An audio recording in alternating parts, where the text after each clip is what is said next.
अस्सलाम वालेकुम। Fourth year बेटा, आज जो हम लोगों ने चैप्टर नंबर 8 का टॉपिक पढ़ना है ज्वाइनिंग।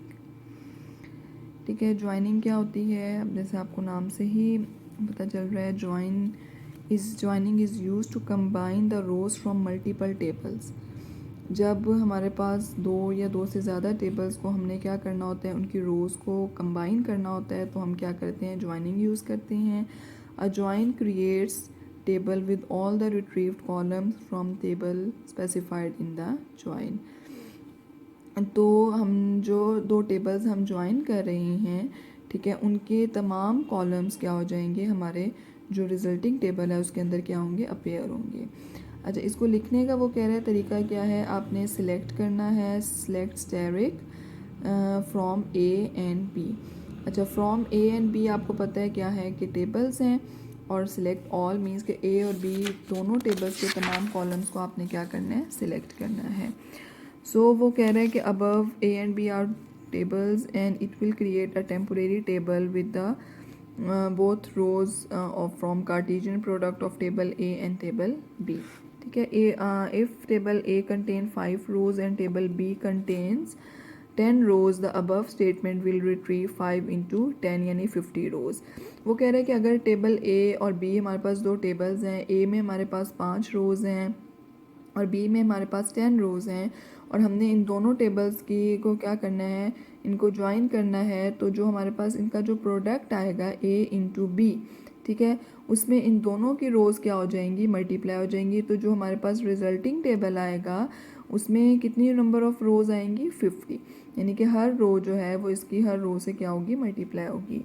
इट में रिटर्न डुप्लीकेट और मैचिंग रोज़। वो कह रहा है कि डुप्लीकेट और मैचिंग रोज़ जो हैं वो भी आ जाएंगी।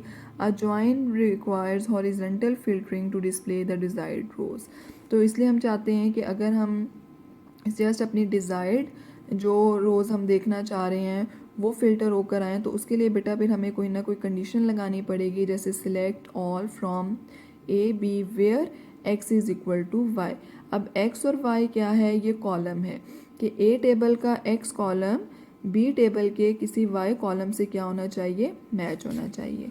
सो ज्वाइनिंग बेटा हमें हमेशा इसी बेस पे करेंगे कि हमारे पास जो है वो दोनों टेबल्स के दरमियान कोई कॉलम जो है वो मैचिंग कॉलम जो है वो हमारे पास मौजूद हो।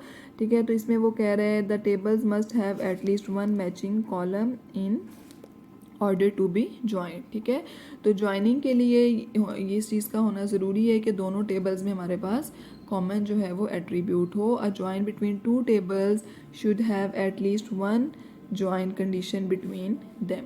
ठीक है, तीन तरह के बेसिकली ज्वाइंस हम पढ़ेंगे, एक होता है सिंपल ज्वाइन, एक होता है सेल्फ ज्वाइन, और एक होता है बेटा आउटर ज्वाइन।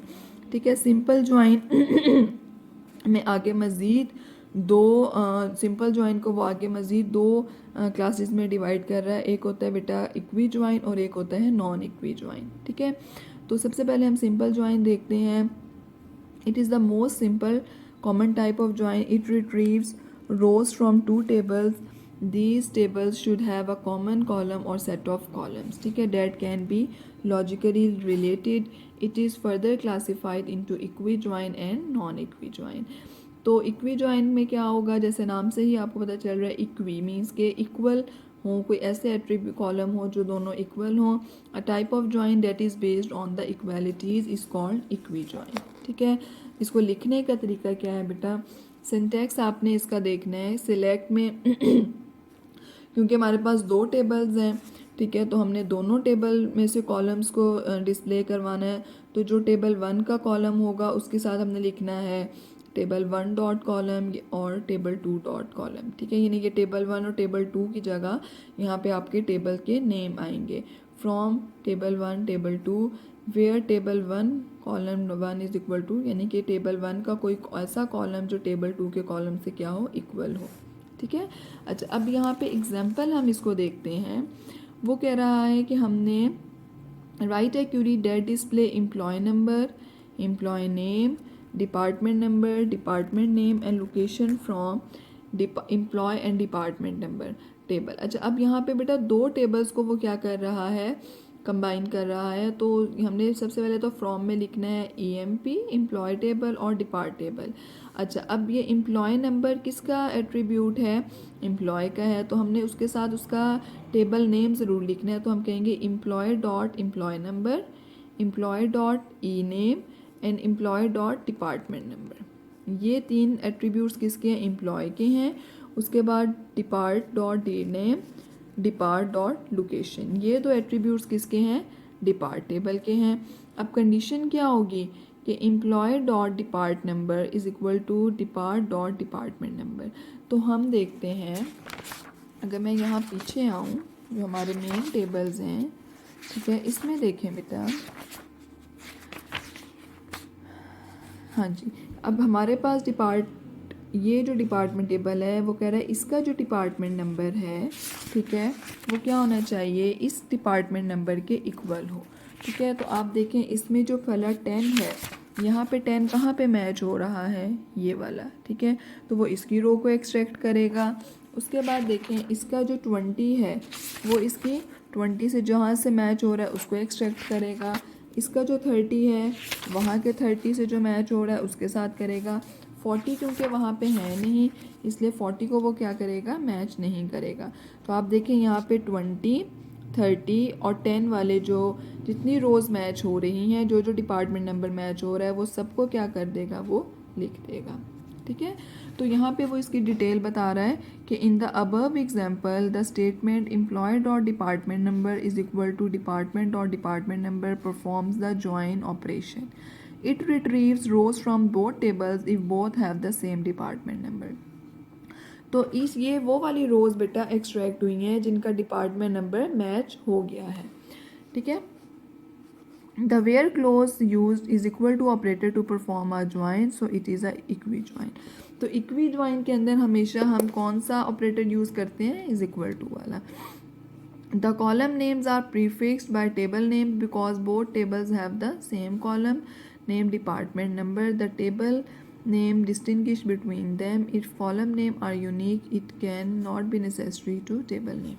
वो कह रहा है बेटा कि हमने यहाँ पे देखें हर कॉलम के साथ उसका टेबल का नेम मेंशन की है। अगर हम वो कहते हैं टेबल नेम मेंशन ना करते, हम जस्ट लिख देते department number is equal to department number, तो हमें कैसे पता चलता है कि कौन सा डिपार्टमेंट नंबर कौन से टेबल का है और कौन से टेबल का है? इसलिए वो कह रहा है कि हमने उनके साथ फिर डिपार्टमेंट नंबर जो है वो मेंशन करना, जो टेबल नेम है वो मेंशन करना ज़रूरी है। तो ये इक्वी ज्वाइन है। नॉन इक्वी ज्वाइन क्या होगा बेटा? A non equi join specifies the relationship between columns और different table by using the relation.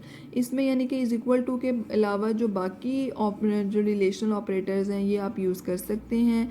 ठीक है, एग्जांपल देखें, वो कह रहा है write a query that display E name, sal, grade from employee table, ठीक है, and grade from sal grade table of those employees whose salary of employee is between low salary and high salary of sal grade table.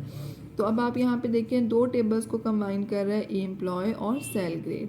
वो कह रहा है कि मुझे उन employees का नेम, उनकी सैलरी दिखाएं जिनकी जो सैलरी है वो सेल ग्रेड में लो और हाई सैलरी के क्या है? दरमियान में है।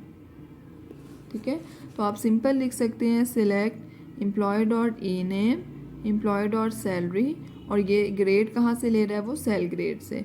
तो कंडीशन क्या है कि उनकी सैलरी, एम्प्लॉय की जो सैलरी है वो बिटवीन होनी चाहिए लो सैलरी और हाई सैलरी के।